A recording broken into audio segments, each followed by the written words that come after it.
Өнөөдрийн байдлаар Улаанбаатарт 3 инженер ажиллаж байна. Талбай дээр Францад бас инженерийн багууд бүхэл бүтэн инженерийн баг ажиллаж байгаа. Энэ бол тулгуур цамхаг 5 ойролцоогоор 20 гаруй метр өндөртэй. Тулгуур маань бол гангаар хийгдсэн байгаа, сайжруулсан гангаар хийгдсэн байгаа.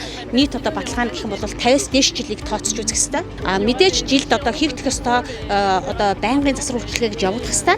Гэхдээ нийт одоо энэ бид нар энэ хийгдэж байгаа тоног төхөөрөмжүүд жишээлх юм бол энэ одоо том цамхагтаа бол 50-с дээш жилийн одоо баталгаа өгдөг. Өнөөдрийн байдлаар манайх бол одоо Помагийн бүтээн байгуулсан дэлхийд даяар бүтээн байгуулж байгаа дүүжин тээврийн төслүүд дээр хамгийн дээдлийнх нь бол 70-с дээш жилийн насжилттай цамхагууд босцсон одоо ч одоо үйл ажиллагааны явагдсан хэмээр байна.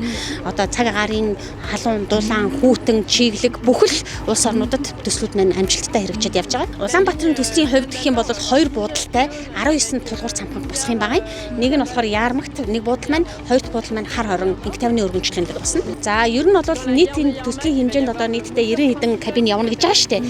Тэрнийгээ түлхэх одоо тэр гол мотор нь болохоор Яармгийн буудалтаараа байрлах юм байгаа. Нийтдээ бол одоо хамгийн удаандаа 15 минут, хурдандаа 11 минут зорчих юм байнамаа. Эх оны 3 сард энэ төслийн сүүлийн үн шат болох одоо кабель тох, ган татлах тороос тох том ажил эхэлнэ.